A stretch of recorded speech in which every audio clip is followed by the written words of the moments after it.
I want to talk about John 12 here, and in it we see people interacting with Jesus, and we see him inviting him to follow me, he says. He doesn't say follow the church. He doesn't say follow your culture. He doesn't say follow the religious leaders or the religious experts or what everybody else is doing. He says follow me. So that's what I'm going to talk about this morning. When you hear Jesus say follow me, I'm sure there were lots of people in John 12 who said, why? Why you? Why not the religious experts we've always been listening to? Or why not those who are reading those scribes over there who are reading our Hebrew Bible and bringing it to life? Why should we listen to you, Jesus? And there's plenty of people who say that today. There's an assortment of religions to choose from. I get asked all the time, so you think you're smarter than us? Is that why you think your holy book is better or why your religion is better? And I really don't think that I'm that smart. In fact, I'm pretty sure I'm not very smart at all. So I tell people, no, I'm really glad that you don't get to heaven by being the smartest. I would never be there. And I'm really glad that God didn't make a big quiz or mystery so that the smartest minds in the world would find him, but instead that he came and visited us. He visited us in order to show us what God is like, who God is like. He became a human being to show us what his heart was like. And it revealed a plan that started a long time before that, a plan where he made, bonobos and chimpanzees and even some other things that we uncover with fossils, and some of them have big brains. Some of them might be smarter than me. I've seen some pretty smart dolphins. But these smart dolphins and smart other animals don't have the kind of relational soul that we do, that he put uniquely into us so that we could relate to him, so that we could have a connection, a relationship. When he was making all these weird animals, all these beautiful animals, he wanted a connection with one of them, and that's why he made us. And that started early on, and we know that very early on, things didn't go very well. For us, we've only had a few years where we haven't been locked in war, where instead of a nice, loving relationship with God, listening to what he gave Adam and Eve to do, we've had just year after year of pride and arrogance and violence, leading us to, maybe in the name of high ideals and ideologies, driving us to millions being slaughtered over and over and over again. Why do I bring that up? Because I know that God, he made us. He knows what we're like. And part of how he made us is that we're a bit like sheep. We're followers. I don't know, I'm not going to get hands up for smokers when you were 11 or 12 years old, but so many of us want to fit in. We want to fit in with the culture around us. We want to fit in with those who are in the same workplace as us, the same environment, maybe if we're golfers or something. We want to fit in. And he knew that about us. He knew that we were creatures, you could say, of culture, that we like to blend into the culture around us. If we've got a family, we're likely to copy the values of that family. We're likely to emulate what that family taught us. Here is a polygamous family, a Mormon family. So probably the kids in this family will grow up thinking that having multiple mothers is normal and will maybe have the same thing themselves when they get older. I know that the political party I grew up with is the one that I tend to vote for, and many of us are in the same boat, that we tend to emulate the values, the culture that we've grown up with. And there is also this temptation, I think, with that, to feel like we're in this constant growth morally, this social evolution towards a greater moral conscience. That as more and more rights are won, that we're always moving in the good direction towards the better social conscience. So I just picked these at random because they're kind of things that are in the news. Euthanasia and the legalization of marijuana. There are people who I'll talk to at the school who will say, this is clearly a matter of human rights, and this is clearly, there's no argument about it, you have to say yes. And they say that because they feel like you have to just keep saying yes to the way the flock is going, because it's always moving in the way of human rights. But I don't think that's the way that God looks at us. I don't think that he says, okay, as a majority, you will always be moving towards a greater social conscience. Sometimes there will be impassioned, emotional appeals for something, and the person might be a celebrity, as Drew Barrymore is here in a little clip I have, but the emotion isn't necessarily good, sound logic or reasoning, it's just emotion. You cannot put a barricade in their way. You cannot define love, and you can't define a family. It comes in so many radical colors. So please, please overturn this. We can't live in a world where it exists. We can't live in a world where it lives. We can't. I'm going to pick on her and pick her apart, even though it's not fair to take somebody's quote and evaluate their quote. I'll do that even though it's not fair. I'm going to take her out of context and say that you can't define love and you can't define families, is what she says. Why would we ever stand in their way? That sounds good in the context of what she's saying, but I can say a couple definitions of family. I could say that a pedophile who gets a couple of 3 or 5 or 6-year-old wives into his family, that isn't an appropriate family. I can say that. And I could say what isn't love. I can say that what that pedophilia is toward that child is not love. I could say that is something else. Now, we don't want to pick on anybody, and we want to say anybody can do whatever they want as long as nobody else is bent out of shape or something like this. But I'm picking on this because sometimes we react to emotion because we like to go with the crowd. And I recognize that God built us this way, that we are like sheep. And we go with the crowd. We go, if they all seem to be going one way, part of our brain says, no way could it be wrong. No way could everybody else be going the wrong way. But if we just look at history, we see that time and time again, people do go the wrong way.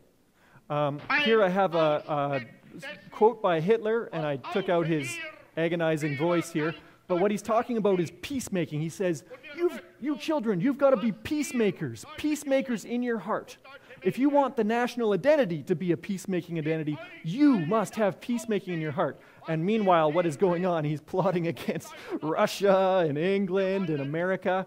No peacemaking at all. And then he goes on to say, and we must be one people without caste, with a people of equality, a people who will be one and put apart our classes and our castes and ranks. See this? Neither caste nor rank. All this time, he's slaughtering Jews by the millions out of his racism, because of that class, out of that caste that he was picking on. And God knows that we can be easily led by somebody who's a good talker like that, who's convincing, who's emotional. He'll say things, high ideals. He'll say, for the community, this is communal living. This is for everybody's goods. I'm only asking you to give up a little bit of rights, a little bit of your rights so that we can live in communism. And then as people give up those precious rights and surrender to these bad shepherds, they find themselves in position with dictators that abuse them, that are not the shepherds that they appear. God knew that we were sheep. He knows that we are so easily led. And I believe that's why he created a culture. If you're wondering what I'm talking about, I always found it kind of strange that God chose Abraham and chose these Israelites. I thought, why would he do this? But I believe part of it is that he chose a culture because he wanted to form a culture completely different from the world, give them their own laws, their own rules, from him, not by some kind of democratic majority that they figured out this was the right thing to do or this is the moral conscience, but he wanted to tell them specifically what his heart was and how they should live. And when he did that, he called them to be set apart, but to be a witness, an example, a witness to everybody else, to invite the other nations to see who God was. He chose them to be an example. I learned a word of Hebrew this week. I did actually take a Hebrew class when I was in college, which I'll confess I slept through virtually every time. So I don't really know Hebrew, but I did learn a Hebrew word. This word, if you want to get your throats all full of phlegm, you can say it, harem. I don't have enough phlegm in my throat to say it properly, but it's sort of like clearing your throat. Harem. And harem means to put under ban. That's one of its definitions. And what God had told the Israelites when he gave them a land to go into out of slavery, he put under ban the stuff of the other cultures. The Canaanites, the Hittites, all these other cultures, he said, I don't want you to intermarry, to take slaves, which was a common practice from them, to be assimilated. I don't want you to mix. And he didn't want them to mix because he didn't want them to become ensnared, to become synchronistic, which means to mix your religions with theirs, your practices with theirs. He didn't want it to mix.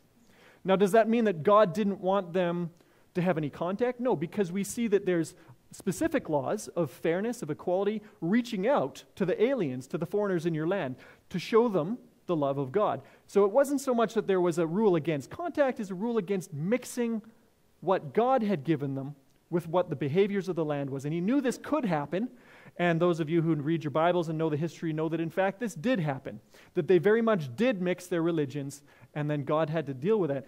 I want to read about how God called them to be a witness. This comes from Isaiah 55, a witness to other nations. Come, everyone who thirsts, come to the waters. He who has no money, come, buy and eat. Listen diligently to me and eat what is good. Delight yourselves in rich food. Incline your ear and come to me. Hear that your soul may live.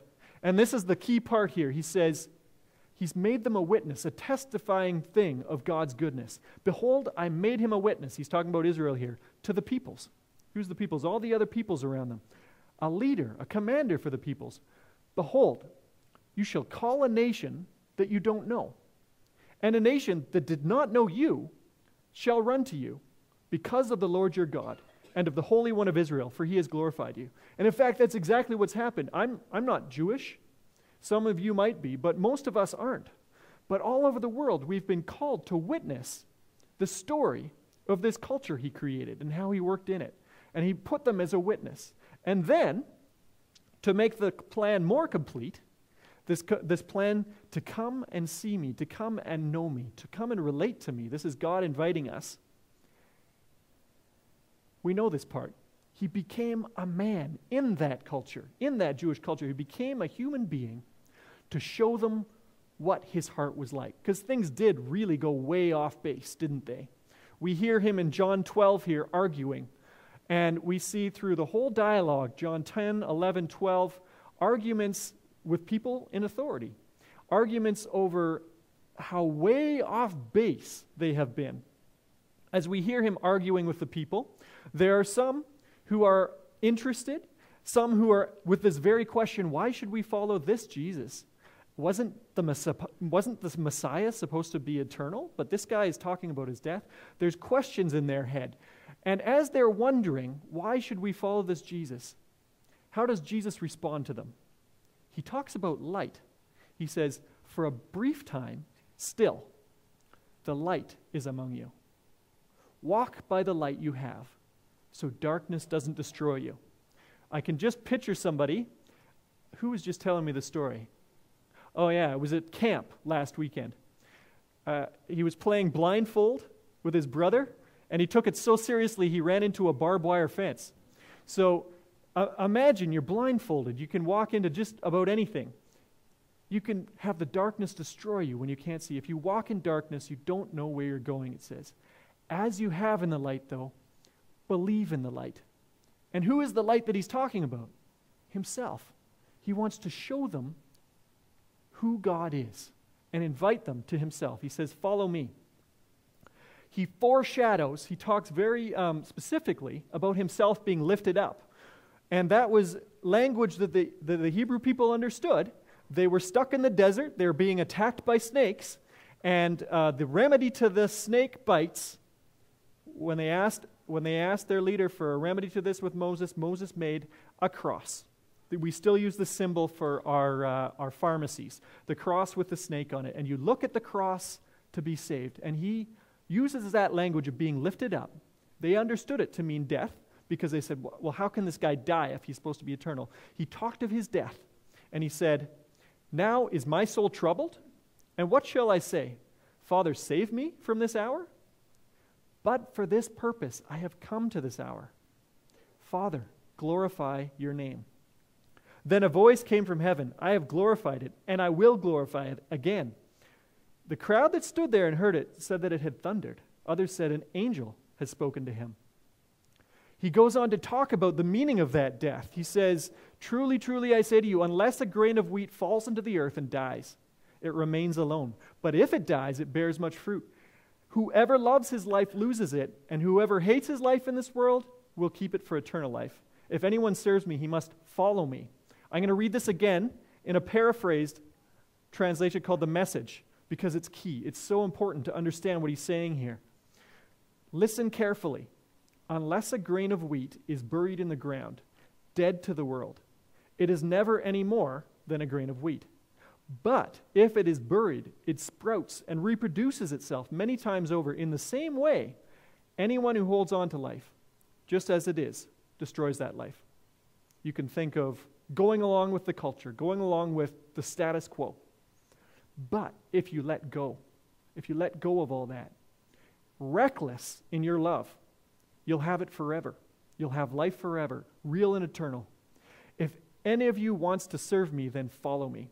Jesus is calling us to follow him, not to follow the culture, not even to follow our church. Because let's be honest, in the same way that the Israelite nation became mixed, our church culture becomes mixed as well. We mix the political beliefs, the behaviors of our society, the things that we watch, the music we listen to. We mix all of the behaviors of all the other people around with us, and we mix it with what Jesus gave us to do. So Jesus doesn't say, okay, go follow the culture of your church or of your pastors, of your leaders, or he says, come follow me. Come follow me. I will give you that example. I will show you the light in that. I'm not saying that you shouldn't listen to us at all, although maybe you want to come to that conclusion, that's okay. But I am saying that Jesus points us to himself, not to the Christian society or the culture around, but he points us to himself. There are people in this building, in this church here, who have taken this radical call to follow me and taken it seriously. These are people who've put down the TV controller and their magazines and newspapers, their little comfortable bubble. They've gotten up, they've grabbed a guitar, and they've gone down to the nursing home to cheer people up there, to sing their songs and their hymns. They've picked up the phone, and they call the person who needs a phone call. They go down to the hospital. What do you need? They say hello, they visit, they get out of their comfortable bubbles, they get down to the soup kitchen, they start sitting down and serving some food to the people who are in our town, and they are happy people. Happy people. And there are other people, young people, who are in this very town making a water project. I know some of them. They want to help people have clean water. Others are getting in the pouring rain like we had out this morning. They're with their shovels. They're digging, and they're getting really wet and really dirty to help other people. They're getting out of their comfortable video game lifestyle, and trust me, they play a lot of video games too, and they're getting out of that into a lifestyle of giving. They're following Jesus because he said, follow me. Some of them even go, like in this picture, to other countries. They give up the happy Western dream of being rich and successful and comfortable. Why do I bring up that they're happy? Not because I think we should do things just to make us happy. That's the new religion, they say. The new religion of hedonism is just, serve to be happy or volunteer to make yourself feel good about yourself. I don't agree with that at all. We serve and we love because he first loved us. We have compassion because God had compassion on us. I'm not saying just go and make yourself happy. Why do I bring up the happiness thing? Because I recognize that has a part of why we make decisions. Our decision-making process, let's be frank, we don't make decisions always logically. When was the last time you ate a chocolate bar, got a box of chocolates or sweets, and made a logical decision about whether you're going to eat it or not? You made an emotional decision. I want that. I think I'm going to like that. And that's how we often make decisions. And I want to identify and uncover that our decision to be comfortable, to sit in the armchair, to get our own little world, our own little me environment, that decision for comfort, we think we'll get happy, but we don't. We think that buying what the commercials tells us to buy will make us happy. We think that following the behavior the commercials tell us or the culture tells us will make us happy. We think fitting in will make us happy, but it doesn't. I want to uncover that and say that for joy, true joy is in following Jesus. True joy is in getting out of the comfort zone. It's not comfortable at all. It's not the slightest bit comfortable to follow Jesus. This is uncomfortable. This is painful. It's sacrificial. Jesus said to take up his cross and follow him. This would be pain. It would be uncomfortable. It would be awkward. It would be difficult. And Jesus is asking us to take on that difficulty out of love for everybody else. It's a bit of a plunge when we answer the call to follow me rather than the culture, the status quo of those people sitting around us, those people who are in our workplace. It's a bit of a plunge, and there's a lot of wondering that goes with it. What will people think? There's also this.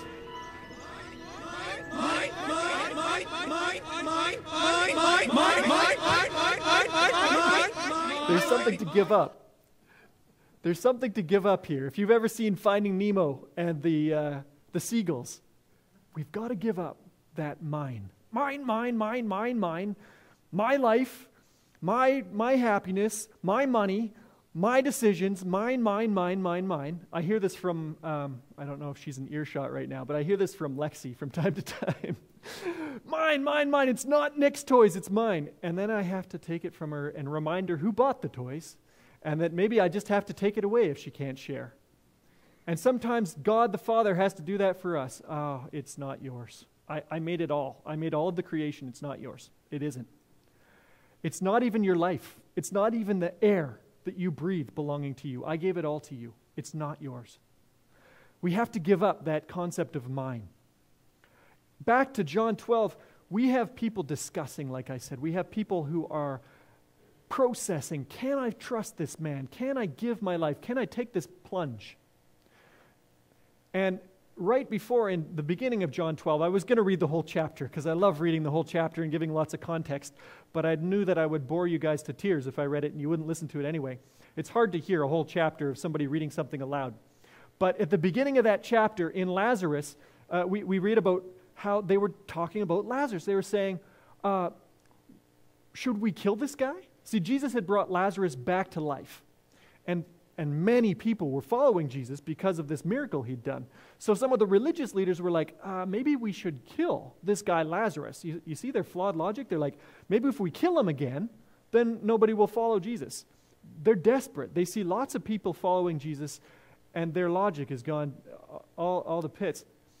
But it says, on the other hand, a considerable number from the ranks of the leaders did believe. So there were some that wanted to kill this Lazarus guy, but there was also these from the ranks of the leaders that did believe. But because of the Pharisees, they didn't come out in the open with it. They were afraid of getting kicked out of the meeting place. That was their church. They called it their synagogue. When push came to shove, they cared more for human approval than for God's glory. And doesn't that sum it up? Doesn't that completely sum it up? That when push comes to shove, we have a decision to make. We have to decide whether we want to go with the status quo, with the culture, with what our friends will say, with the other golfers, with the other people at our workplace, what everybody else is saying. Oh, well, hey, don't get too extreme into that Jesus stuff. Wow, you don't really believe all that, do you? Oh, well, it doesn't really matter. Let's just do this anyway. You don't have to tell your church about what we're doing here. As we go with the status quo, it's hard to stand up and be different. And that's the hardest part, probably, for many of us, of answering this call to follow me radically, to do something different than what everybody else is doing. Even maybe different from what we're doing in our church, which could be even harder. This might be our closest group of friends. But that decision to follow me, I don't think it's that hard a decision at all. I think it's a decision for either destruction, unforgiveness, bitterness, a life that will end in what feels like a short amount of time, a life that wasn't that full, wasn't that meaningful. Or, on the other hand, it's a life that's fullness, that's fruitfulness, that's filled with joy and purpose and meaning and adventure and excitement. A life that doesn't end in 60 or 80 or 100 years, but a life that keeps on going eternally and that has the biggest relationship it can have, a relationship with our Creator, the one who wanted to know us right from the very beginning, whose whole purpose in creating us was so that we could be with Him and relate to Him. That seems an easy decision, doesn't it? When you put it that way, following Him, it doesn't seem like any sacrifice at all to lose the status and to go away from the culture of this world. And I think if you talk to some of those folks who are doing these radical ways of getting out of just the status quo, I don't think you'll hear from them that they regret or are missing much from not going along with the status quo. I think instead you'll hear joy in what they do. You'll hear, oh yeah, I love doing that. Yes, it's a lot of work, and yes, it's a lot of sacrifice, but I just love doing that. I think that's what you'll hear. So I encourage you to talk to them and to allow, as Jesus knocks, you might say, on the door of your heart and says, follow me, to take up that call and to radically answer him and to listen to him. Not listen to the culture around, but to listen to how he is calling you, to read his words in the Scripture, to listen to his voice in prayer, and see how he directs you in that. I want to say a prayer and to leave you with a blessing as well, and then we'll invite you to join us for coffee, and I don't know if there's cookies out there today. There could be. But why don't we all stand as we get in prayer here.